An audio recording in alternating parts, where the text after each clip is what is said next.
pecah batang di sini atau pecah akar. Nah, itu saya rasa nggak perlu. Karena apa? Bahan ini sudah terbentuk. Halo, selamat pagi teman-teman. Assalamualaikum warahmatullahi wabarakatuh. Pagi hari ini kita akan membahas perbedaan membuat bonsai dari bahan dongkelan dan berbudidaya ya teman-teman ya. Oke, kita bahas dari bahan dongkelan dulu. Seperti ini teman-teman. Kalau kita dongkel di alam, itu tentunya kita memilih bahan yang sudah bagus. Mungkin struktur tuanya dapat, bentuknya bagus, dan mungkin perakaranya bagus, atau mungkin bentuknya unik bagus tapi perakaranya kurang oke. Nah, itu seperti itu ya.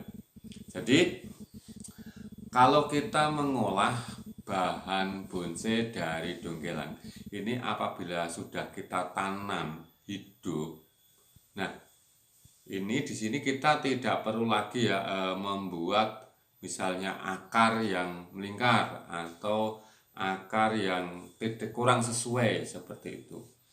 Karena itulah proses alam. Alam itu sudah memproses seperti yang kita dapat, misalnya seperti ini ya. Di sini nggak ada akar misalnya, ini adanya di sini, ini adanya di sini. Nah, inilah botani alam sudah membentuk. Jadi yang perlu kita lakukan setelah kita potong di sini tumbuh akar, ini kita tinggal mengarahkan saja ya teman-teman. Kita arahkan ke sana, mungkin ke sana, dan ke sana. Nah, seperti itu. Jadi untuk bahan dongkelan kita tidak perlu ya misalnya pecah batang di sini atau pecah akar. Nah, itu saya rasa nggak perlu. Karena apa? Bahan ini sudah terbentuk, sudah seperti itu gitu maksudnya. Oke ya, ini di bidang perakaran. Oke ya, yang jadi pertanyaan yaitu nanti tentunya di pohon fikus. Lalu bagaimana Kak kalau di pohon fikus ini, kan banyak teman-teman yang menambah akar dan sebagainya ya. Oke, kalau di pohon fikus ini ya, kalau kita dongkel pohon fikus yang masih muda ini memang tidak terlalu lama waktunya. Jadi kalau kita dongkel pohon fikus yang sudah tua dan mungkin kita perlu menambahkan akar, nah ini kita cukup menempel saja dengan batang yang lain, jangan melakukan pecah batang seperti itu teman-teman ya. Ini bicara dongkelan di pohon fikus. Lalu kita naik ke batang.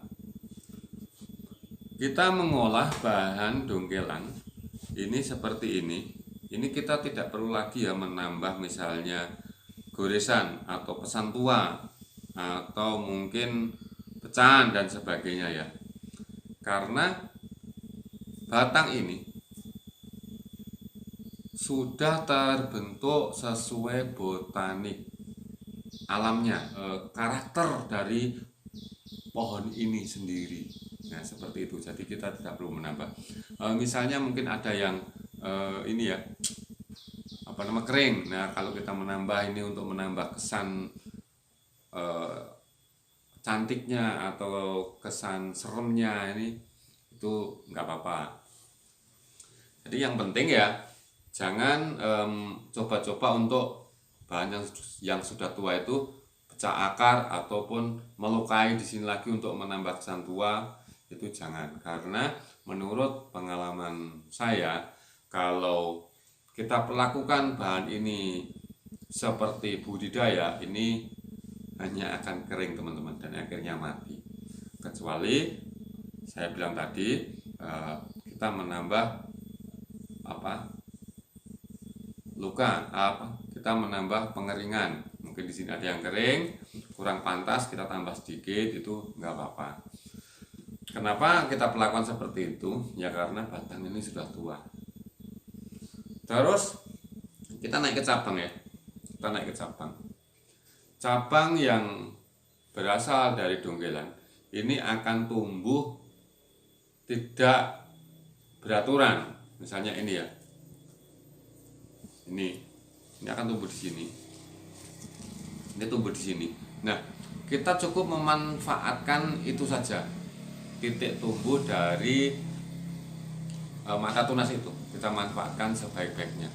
Jadi kalau dipaksakan ya, misalnya dipaksakan, oh ini saya tempel di sini, ini sebenarnya bisa, tapi menurut saya itu kurang efektif karena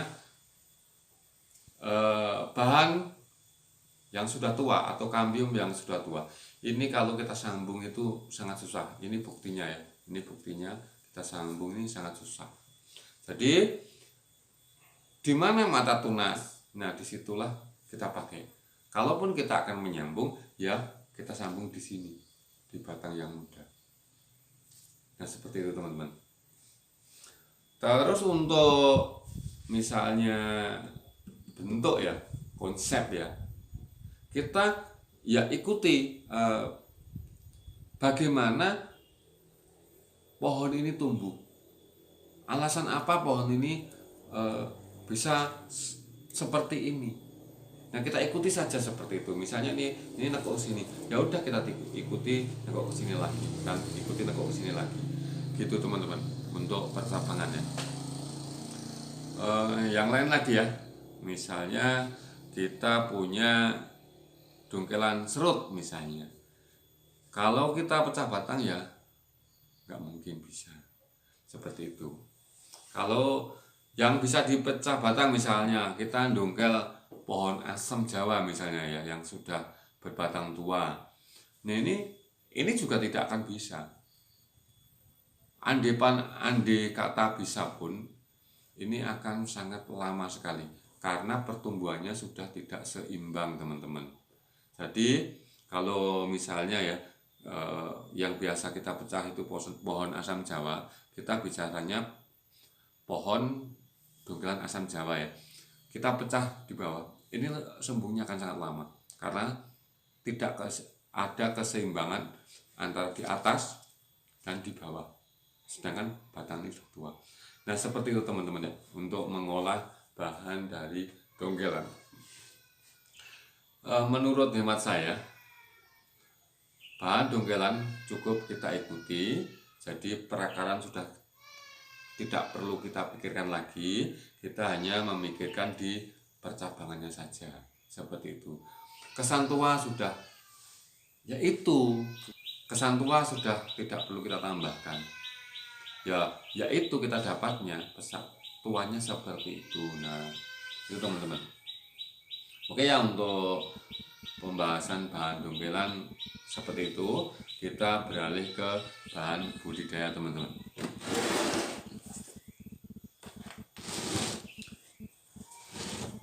Nah ini ya, saya ada budidaya, ini yang ada pohon waru ya.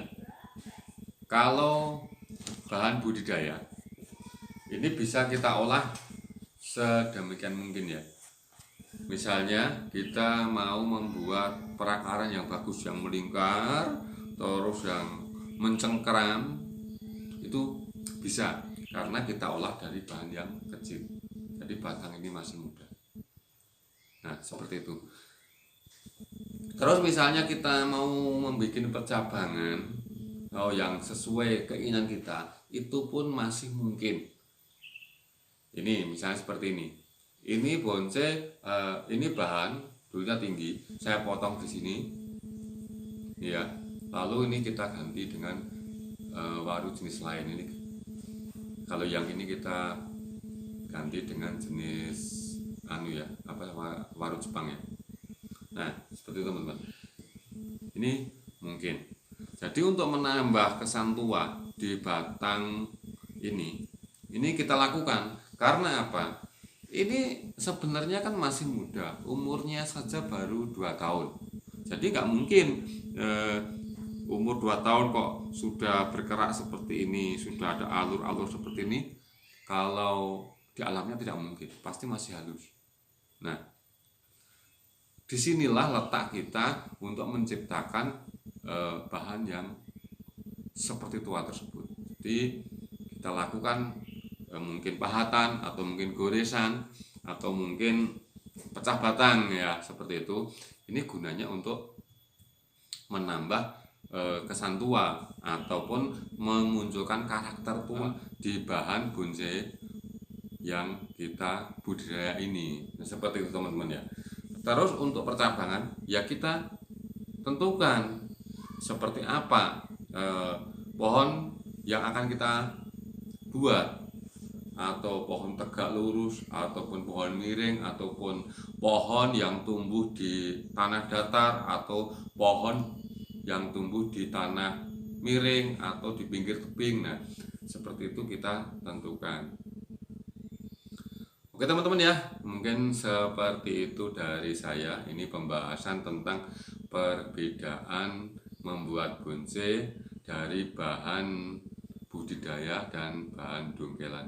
Mungkin apabila ada satu hal yang kurang jelas bisa ditanyakan di kolom komentar.